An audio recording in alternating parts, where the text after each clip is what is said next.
भाई बाप के वैसे में बहुत मस्ती कर रहा है, मेरे को लगा तू सस्पेंस में रहे। बहुत अच्छी बात है। जिस मोमेंट पे वो पोस्ट करें आप इमीडिएटली देख लो कि 10 मिनट में कुछ नहीं होगा बट अगले 20-25 मिनट में बहुत कुछ हो जाएगा। I am an actor first and content creator later. Most expensive item you bought?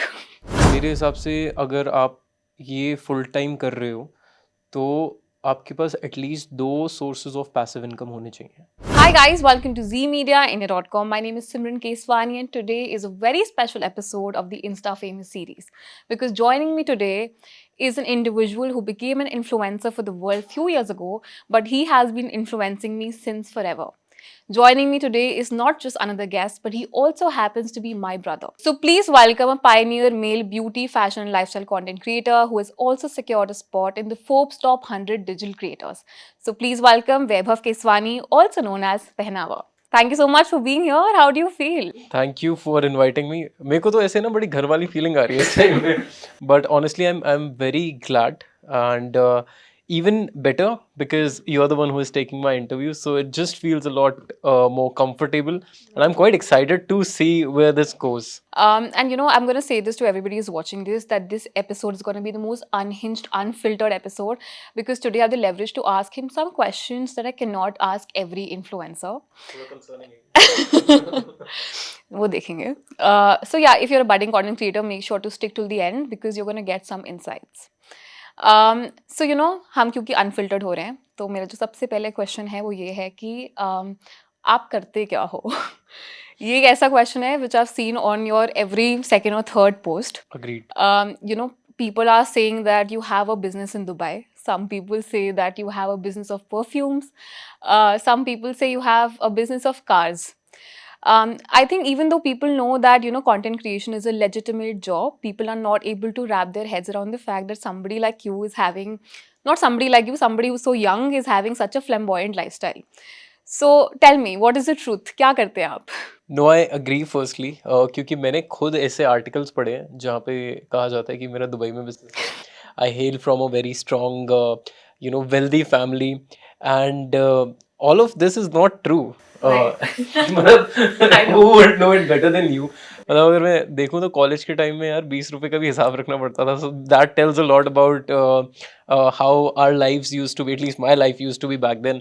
Right. And I am a full time content creator. Instagram and YouTube, these are my main source of income कह लो या फिर profession कह लो। and इसके अलावा भी obviously there are other let's just say other side incomes that I've generated over a period of time, which facilitates this flamboyant lifestyle that I am able to live. But I'm very very particular and very calculative. ये चीज़ side obviously जो है social media पे दिखती नहीं है, but I think that is how I've been able to manage this life. Right, but we would want you to take us from the top. You know, tell me about your journey. Tell us about how you started your content creation journey. What were you doing before that, and how did you ended up in this profession? सो बहुत ही simple है कि मेरे को ऐसे बचपन से ही ना stylish रहने का बहुत शौक था। So for me everything was about style. जैसे भी करो जो भी करो बहुत अच्छा बड़ा पर्टिकुलर होना चाहिए, and that is something I carried in my personality. I feel जितना मुझे शौक बचपन से कपड़ों का था या to look a certain way या बाल कटवाने का था, परफ्यूम्स लगाने का था, वो मेरे एज ग्रुप वालों को होता नहीं था ज़्यादातर। तो फिर कॉलेज में जब मैं गया तो वहाँ पर काफ़ी सारे लोग पूछने लगे कि भाई हमें भी थोड़े टिप्स दे दो, how we can groom ourselves better. तो पहले 2-2.5 साल तो निकल गए ऐसे, एंड लास्ट के 6 महीने बचे थे व्हेन आई एक्चुअली थॉट कि I should actually start helping out people, and social media was picking up that time. Instagram शुरू ही हुआ था। तो that is when I thought कि मैं 6 महीने ट्राई करता हूँ, आई स्टार्ट राइटिंग, ब्लॉग्स लिखूंगा मैं, एंड मैं बहुत डिटेल्ड ब्लॉग लिखता था क्योंकि तब वीडियोज़ नहीं होती थी।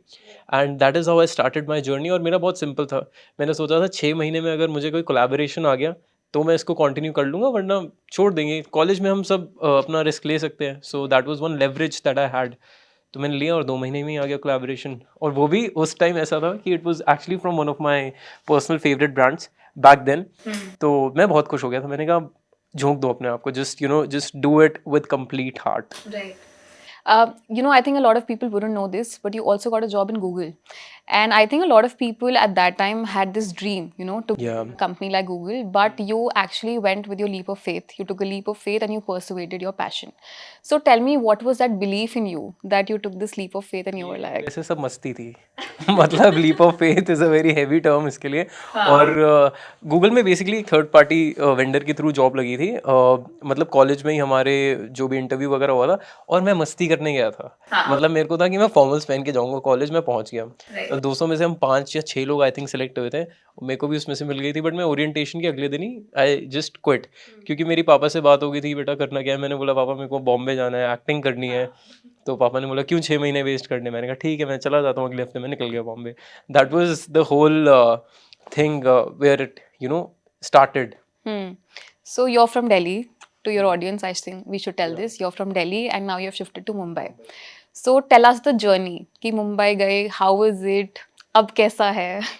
यार ये मैं सेंटी हो जाऊंगा but see I honestly, like, of course you know that I did not really come from someone from a very strong backing, you know। और तब मतलब एक महीना निकालना भी बहुत ज़्यादा टफ हो जाता था, बिकॉज हर चीज़ बहुत बजट पे होती थी। मैंने मतलब आई थिंक 50 रुपए भी बचाए हैं सबवे पे, ताकि मैं अपना ऑटो का किराया निकाल सकूं उससे, क्योंकि आराम नगर वर्सोवा बहुत फ्रीक्वेंटली जाना होता है। You can not walk when you are auditioning, you really need to look a certain way. तो initial days of Bombay were very tough. और आई थिंक 9 या 10 महीने बाद मैं वापस दिल्ली आ गया था। आई वाज लाइक कि मेरे से नहीं हो पा रहा। बट 3-4 महीने में आ रहा, I gathered my strength, I gathered that courage again to give it another shot. और फिर मैं उसके बाद बॉम्बे गया for the second time. And I think तब तक क्योंकि कंटेंट वाला पार्ट थोड़ा सा ऊपर आ चुका था, is why I could survive Bombay. And by God's grace तब तक मेरे लोग भी वहाँ पर आ चुके थे। So that was one of the best blessing I think which actually pulled me through. फिर अनफॉर्चुनेटली कोविड आ गया, तो फिर मेरे को दिल्ली आना पड़ा। But it's been almost 2.5 years that I've been in Bombay again. But do you think COVID was a blessing in disguise for content creators? 100%. 100%. It has changed the narrative of the industry itself, because today we say content creator or a content industry, which was never even a term. मतलब एक influencer हो गया, blogger हो गया, ये एक बहुत छोटे टर्म्स हुआ करते थे माइक्रो लेवल पे। आज की डेट में these are big things, and people know the value of a content creator, people know the influence a person in that space would have. और ऑब्वियसली सबके हमारे फ़ोन्स की आदत उसी से लगी है। हम पूरा पूरा दिन जो फ़ोन स्क्रॉल करते रहते हैं, वो कोविड के बाद ही हुआ है। So it has bin a game changer for sure. And I personally also feel, which is a very good part, is काफ़ी सारे टैलेंट्स को ईजिली रिकॉग्नाइज कर सकते हैं आज की डेट में। मतलब जैसे अगर पहले किसी को नहीं मिलता प्लेटफॉर्म, आज की डेट में हर किसी के पास प्लेटफॉर्म है to express their talent in whatever segment it is, irrespective. But do you think, like we were talking about कि 2020 के बाद बहुत सारे content creators आ गए, do you think कि because you started before that, you started 8 years ago, you had this first movers advantage? Yes, of course. उसका first mover advantage भी था कहीं ना कहीं। और सबसे मेरे को जो पर्सनली सबसे ज़्यादा अच्छी चीज़ लगती है, जो लॉयल्टी है मेरे को, वो ओवर द ईयर्स मिली है। मतलब मैं आज भी ऐसे लोगों से कई बार ऑफलाइन टकरा जाता हूँ, जो कहते हैं कि यार हम आपको 6 साल से 5 साल से देख रहे हैं, विव सीन योर जर्नी, कि आप कैसे पहले किस क्वालिटी का कंटेंट डालते थे, आज किस क्वालिटी का कंटेंट डाल रहे हो, what you used to, how you used to put yourself up earlier versus what you are doing today. तो ये loyalty I think is my biggest achievement. और शुरुआत में डेफिनेटली काफ़ी फ़र्क पड़ा था, क्योंकि जब लोग शायद शुरू कर रहे होंगे, मैं ऑलरेडी 50-60 हज़ार फॉलोअर्स पे था। और 2020 तक भी वो बहुत अच्छा नंबर होता था, लड़कों के लिए खासकर। तो फिर उसके बाद तो खैर कोविड के बाद रील्स एक्सेट्रा से ही जो मेजर स्प्रेड हुआ है, जो भी मेरे कंटेंट का, या जितनी भी चीज़ें वायरल गई हैं, या फिर जो भी लोगों ने ज़्यादा जानना शुरू किया, उसके बाद क्या, so obviously it has been there. But हाँ, फर्स्ट मूवर एडवांटेज तो था, क्योंकि फिर आप काफ़ी सारी कंपनीज़ के साथ भी पहले से काम कर चुके हो, you are already in touch with them. Also you know उस टाइम पे टिकटॉक भी था 2020 में, और उसमें वो भी काफ़ी प्रमोट करा था इन्फ्लुएंसर्स को, कंटेंट क्रिएटर्स को। फिर सडनली टिकटॉक बंद हो गया एंड देन रील्स आ गई एंड सारे इन्फ्लुएंसर्स की ऑडियंस रीडायरेक्ट हो गई। So if I have to ask you, God forbid, let's say हाँ कि Instagram आज बंद हो जाए या YouTube बंद हो जाए, ओहो do you think you'll be able to start from scratch and be where you are right now? Yes Why do you say that? यार पहली बात तो इंस्टाग्राम और यूट्यूब बंद नहीं होगा ये तो मुझे पता है जिस हिसाब से चीज़ें चल रही हैं अगले 5 साल तो मैं आराम से देख पा रहा हूँ बट यार मेरे को ऐसा लगता है ज़िंदगी में अगर तुम कुछ बिल्कुल स्क्रैच से स्टार्ट करो और कहीं पहुँच जाओ ना तो उसके बाद तुम्हारा कभी भी डाउनफॉल आए तुम्हारे अंदर इतना कॉन्फिडेंस आ जाता है कि तुम्हें बोल दो आज मेरे पास नहीं है ना मैं फिर भी कुछ खड़ा कर लूँगा क्योंकि you know the process Yeah. you know the consistency that you need and you have that patience कि अब मैं अगर इसमें काम करूँगा if I'll put efforts it will give me some result at some point in life. Absolutely.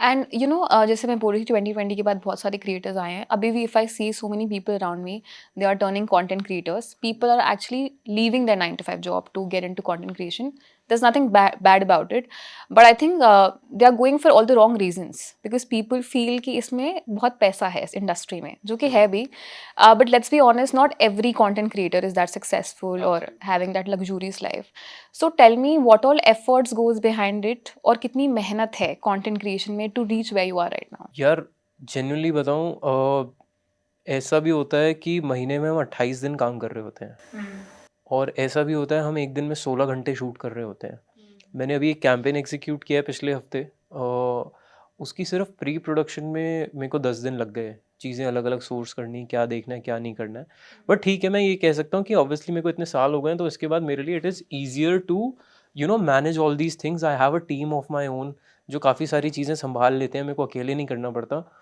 But the kind of efforts you need to put if you really want to be somewhere in this industry it's insane Right. and believe you me काफ़ी लोग कहते हैं कि यार ये कैसा कोई मतलब किसी एक्स क्रिएटर को ये कैसा क्रिंज कंटेंट बनाता है ये बनाता है आई पर्सनली फील कभी किसी को जज नहीं करना चाहिए बिकॉज नो मैटर वॉट वो कैसा भी कंटेंट बनाता हो अगर उसने एक लेवल अचीव किया है ना कैसे भी कंटेंट के साथ बट उसने मेहनत बहुत करी होगी दिन रात एक करे होंगे वो तभी पहुंचा है और अगर कोई बाय फ्लूक कभी कभी होता है ना एक अचानक से अकाउंट बूम हो जाता है तो आप कभी भी देखना वो उतनी ही तेजी से गिरेगा गिरेगा राइट बहुत ऐसे कम चांसेस होंगे कि एक अकाउंट ऊपर पहुंच गया क्योंकि आपको नहीं पता ना कि उसको मेंटेन कैसे करना है फिर वो तो आपने सीखा ही नहीं वो एक बार गया और you drop right right also जैसे हम बात करते हैं इस बारे में कि content creation as a field is very freelancing है तो ऑफकोर्स अनस्टेबल है कुछ महीने you'll get really good money बहुत सारी कोलैबोरेशंस आएगी और कैसे भी ऐसे भी हो सकता है कि एक महीने कुछ भी ना हो ऐसे ही चल रहे हैं महीने मेरे आ ही नहीं रहा Okay, so you tell me, since you have been through this, do you think every content creator, every influencer should have a side business or a side hustle?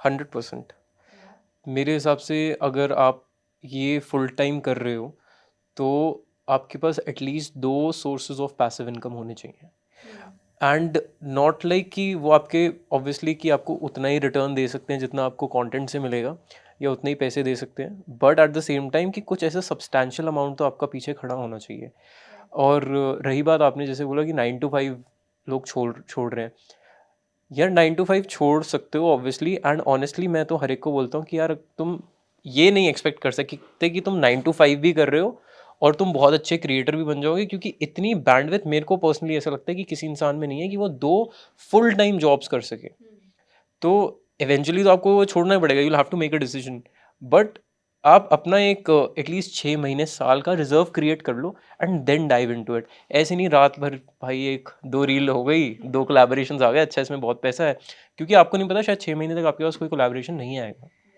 Are you doing something about it for your side business? Yes, I have, by God's grace, been able to open my own studio recently. It is by the name of Fleek Studio, Bombay में ही खोला है और it is a start. I wanted to start off with something which is new, which also helps me create content, which is something that people in India are not very used to, or maybe take the quality to another level. क्योंकि मेरे को हमेशा ये लगता है कि यार मैं अपनी ऑडियंस को जितना ज़्यादा अच्छा दे सकता हूँ उतना ज़्यादा अच्छा दूँ क्योंकि उससे मेरे को भी बहुत खुशी मिलती है tomorrow when people appreciate the quality that they see is something which makes me very happy तो बट उसी के साइड में obviously it is a proper creative studio so that goes out on rentals वहाँ पे models के shoot हुए हैं, थोड़े बहुत सेलिब्रिटीज़ ने भी शूट कर लिया हाल फिलहाल में, फिर वहाँ पे एड्स शूट हुई हैं। तो it is picking up and I am honestly very grateful कि it is picking up well. All the best to you for that. And you know, like I said in the intro, also you were in the Forbes top 100 digital creators, Yeah. and you have secured the spot twice, not just once. So tell me about it. What was your reaction? What was your family's reaction? I mean, honestly, I was very excited. I was very excited and super happy. खासकर मेरे ख्याल इस बार जब मेरे को आया ना तो मैं और ज़्यादा खुश था क्योंकि मैं ऑलरेडी कहीं ना कुछ चीज़ें अचीव कर चुका था और वो बेसिकली होता है ना कि आपके बारे में जब लिखा जाता है तो 4 चीज़ें और लिखी जाती है तो आपको ज़्यादा खुशी होती है कि पिछले बार जब आया था वर्सेस अब में कितनी चीज़ों का डिफरेंस आ चुका है। और पहली बार पता है एक्चुअली जब आया था तो I skipped the mail. My manager told me कि यार इनका आया हुआ है एंड आई वाज लाइक मैं बहुत पैनिक हो गया था कि यार ये तो ऐसा नहीं हो, लेट ना हो जाए, ऐसा ना हो, बट बाय गॉड्स ग्रेस सही टाइम पे हमने सबमिट कर दी थी सारी चीज़ें। एंड फोर्ब्स का मेरे को बहुत अच्छा इसलिए लगता है क्योंकि there are so many creators today and I respect everyone's work, but काफ़ी क्रिएटर्स ऐसे भी हैं जो maybe they are not as genuine as they seem. Forbes में अगर आप आए हो तो it's a clear cut picture कि you are someone who is very genuine, very authentic. You have people organically following you. मेरे पास तो खैर मेरे stats हैं तो stats से ऊपर तो कोई चीज़ बोल ही नहीं सकती है। And I know the kind of transactions people make when they shop or something of that sort also. And this is something which I'm very happy about कि I've been able to give to the audience and people are actually consuming the content the way I wanted them to in order to become a better version of themselves. Yeah, I want to talk to you about that in depth. Like you said about genuine followers, genuine influencer. तो like I was saying in the start कि आज मेरे पास leverage है कुछ questions। अरे बिल्कुल पूछो। तो ये एक क्वेश्चन है जो आई थिंक हर कोई पूछना चाहता है इन्फ्लुएंसर से कि आपके फेक फॉलोअर्स तो नहीं है, आपने बाय तो नहीं करे। So tell me about this. In fact हमें तो ऐसे ही पता है बहुत सारे सेलिब्रिटीज है, of course I won't take names, जिन्होंने फॉलोअर्स खरीदे हैं, उनके नाम भी आए हैं न्यूज़ में। So tell me about this, कैसे पता चलता है कि कोई ऑथेंटिक इन्फ्लुएंसर है या नहीं है? यार फर्स्टली आप उनके लाइक सेक्शन चेक कर सकते हो, कमेंट्स चेक कर सकते हो। अब जिस मोमेंट पे वो पोस्ट करें आप इमीडिएटली देख लो कि 10 मिनट में कुछ नहीं होगा बट अगले 20-25 मिनट में बहुत कुछ हो जाएगा। सो वहाँ से क्लियरली पता लग जाता है कौन क्या कर रहा है। And honestly there are few agencies that I am very happy about. they are very strict about not working with those sort of influencers who are purchasing followers, but unfortunately there are few agencies who know it but are still ready to work with those influencers. I don't know what's on the inside. But यार मेरे को ऐसा personally लगता है कि आज नहीं तो कल this is going to backfire. तो जितने ज़्यादा आप अपनी ऑडियंस की तरफ लॉयल हो सकते हो, जितने ऑनेस्टी के साथ कंटेंट क्रिएट करके आप अपने फॉलोअर्स बढ़ा सकते हो, उतना करो तो ज़्यादा अच्छा है। उसके अलावा कुछ ऐप्स भी हैं जिसके थ्रू पता लग जाता है कि किस इन्फ्लुएंसर के जेन्युइन फॉलोअर हैं, किसके नहीं हैं। तो that is also one way to actually figure it out and I really hope कि सबके नाम खुल जाए, सबके आंसर आ जाए तो आ जाए, पता लगना चाहिए ना यार। बहुतों के काम बंद हो जाएंगे। यार अगर आप किसी और का काम छीन के काम कर रहे हो तो फिर उसका तो कोई मतलब भी वैसे नहीं बनता। राइट। तो it is as simple as that, होना तो हो जाए। ओके, ये तो फॉलोअर्स की बात थी। बहुत सारे लोग होते हैं जिनके फॉलोअर्स होते हैं लेकिन कम्युनिटी नहीं होती। You know, I think it's important to have community and followers both. So tell me, how can one build a community also? Community building सबसे ज़्यादा strong I think as a platform एक तो YouTube पे बहुत ज़्यादा अच्छे से हो सकती है। बिकॉज मेरा ऐसा मानना है कि यार अगर आपकी कोई इतनी लॉन्ग फॉर्मेट की वीडियो देख रहा है, इतना टाइम दे रहा है, आप उनसे अपने इमोशनली भी ना आप ज़्यादा कनेक्ट कर पाते हो। कि मैं अगर आज अपनी ऑडियंस के लिए कुछ बना रहा हूँ तो मैं उनको बता भी सकता हूँ कि यार मैं ये चाहता हूँ कि आप आप ऐसे लगो या आप इसमें खुश हो। So that is always a better platform to build community. Instagram पे भी बहुत स्ट्रॉन्ग कम्युनिटी बिल्ड हो सकती है, but again you need to be very very active in terms of replying to your audience. Stories पे चीज़ें share करो because people are very interested in knowing कि आपकी पर्सनल लाइफ में क्या चल रहा है। राइट। और साथ में थ्रेड्स जैसे आजकल एक नई चीज़ आ गई है, ब्रॉडकास्ट चैनल्स आ गए हैं। So these are the places, these are the ways you can actually make your community a little more stronger. Like you were talking about personal life. If I talk about you, I have not seen you putting a lot of personal content, right? I mean, of course, you do, put some here and there, vlogs and everything. But if I talk about your content, it's mostly about style hacks, fashion hacks, and all of that. So is that a conscious decision? That is a very conscious decision because I'm a very private person. पता ही है मतलब तो तो मेरे को यार बिल्कुल honestly पसंद नहीं है कोई मेरी स्पेस में ज़्यादा इंट्रूड करे। मैं अपनी ज़िंदगी में बहुत खुश रहना पसंद करता हूँ। I am any which way a very no nonsense guy. तो मैं ज़्यादा किसी को अपनी ज़िंदगी के बारे में ना ही दिखाना पसंद करता हूँ, ना ही उनको एंटर करना पसंद करता हूँ, एंटर करने देना पसंद करता हूँ। तो it is very simple for me, but लोगों को लगता है कि तो lot of people in fact assume also lot of things, but काफ़ी लोगों को लगता है कि जो मैं सोशल मीडिया पे हूँ दैट इज़ माई ओन, मतलब that's my main personality. What is on Instagram and YouTube is definitely me, but it is just 20-25% of me. बाकी 70-75% में क्या हूँ वो किसी को नहीं पता. वो उनको पता है जो मुझे ऑफलाइन मिलते हैं, जो मेरे को पार्टीज पे जाते हैं, या ऐसा होता है कई बार मैं ट्रिप्स ले लेता हूँ, किसी को पता नहीं लगता, मैं एक स्टोरी भी नहीं डालता, क्योंकि that is me time, that is my time with my loved ones, with my family, with my friends, and I like it that way. And I personally feel कि यार अपनी पर्सनल लाइफ जितनी personal रखो उतनी अच्छी है. But personal life दिखाने से बहुत ज़्यादा व्यूज़ आते हैं, तो कभी सोचा इस बारे में कि कभी तो डालूंगा ऐसे यार ब्लॉग? मेरा ना इन सारी चीज़ों को लेके एक बड़ा डिफरेंट पॉइंट ऑफ व्यू है कि मैं अपनी पर्सनल लाइफ नहीं बेच सकता. और आजकल तो लोग अपने घर में क्या चल रहा है सभी दिखा देते हैं.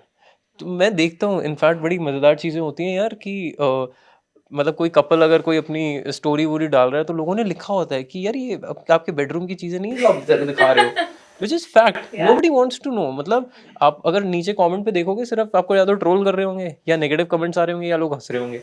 अब आपको वैसे व्यूज़ चाहिए तो well and good. Right. Since you're talking about trolling, so I think it's a part and parcel of every content creator. If there are people who like you, there are also people who can sometimes be very mean. So tell me, have you dealt with trolling? हाँ, Has it affected your mental health ever? I have simply dealt with trolling by deleting it. It's as simple. That's your funda, just delete. Delete. Negativity चाहिए ही नहीं. Positive रहो, अच्छी अच्छी चीज़ें देखो, अच्छा अच्छा कंटेंट बनाओ, लोगों को खुश रखो, प्यार बांटो बस. Love that. Okay, one last question, क्योंकि अभी हमें थोड़े फन राउंड में भी जाना है. अच्छा इसके बाद फन राउंड भी है. हाँ. तो यू नो बहुत सारे कंटेंट क्रिएटर्स हैं जो अब एक्टर्स बन रहे हैं, एक्टिंग में आ रहे हैं. So I want to know this from you, what are your plans? Do you also plan to act? Okay, so this is something that nobody knows, especially like from my audience. I think I'm an actor first and a content creator later. Yes. मैं बॉम्बे गया ही acting करने था, और obviously there were things which were in my favour, कुछ चीज़ें अच्छी हो रही थी, बट फिर कोविड आ गया and the tables turned. Right. Even today I am in Bombay for acting only and I am trying my best कि कहीं ना कहीं कुछ ना कुछ कल को आ जाए. अगर आ गया तो बहुत ही बढ़िया. Yeah. और अच्छा है यार. I think see at the end of the day आप बड़े कंटेंट क्रिएटर हो, छोटे कंटेंट क्रिएटर हो, आपके पीछे कोई बैठा है नहीं बैठा है, जब तक आपके पास टैलेंट नहीं है आप कहीं नहीं पहुंच सकते. और टैलेंट से मेरा ये मतलब है कि you need to practice a lot, specially as an actor. That is again one side that I don't show on my social media lot because I personally feel जिस दिन होगा तो पता चल ही जाएगा. Inshallah. तो इंशाल्लाह. तो let's see how that goes. Absolutely. Now let's move on to the fun round. This is the last segment. Okay, so this is a rapid fire. Are you ready? Rapid fire. Yeah. अब बताओ. Okay. One moment in your life when you thought you have arrived. Carolina Herrera event, when I got the invite, and उस time के सारे बड़े bloggers थे उस time पे, so I was like कि भाई अब कहीं तो पहुंच गए. पहुंच गए अब तो. Okay, one male fashion influencers whose content you like the most. Alex Costa. Okay. One underestimated accessory that can turn around your look. Shade. Specs, shades, sunglasses, call them whatever. Okay. One influencer's content you cannot relate with. Cannot relate with Indian. Hmm. I think relatability wise मेरे को Siddharth Batra I don't understand. I love what he creates. I love his confidence. And in fact I've been following him since nobody literally knew a lot about him. But मैं उतना मतलब हमारे styles बहुत अलग है. It's as simple as that. So relatability वहाँ पे थोड़ी कम हो जाती है. Okay, last. Most expensive item you bought. थोड़ा show off तो कर दो. नहीं मतलब Come on. कार ही है. I mean that's the most expensive thing I've purchased by far. Which car? It was BMW 3 Series, long wheelbase. चलो ठीक है, that's it. So, you know, he got the car without पापा का पैसा.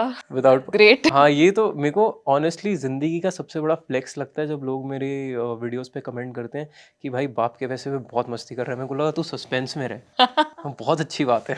अब suspense कर.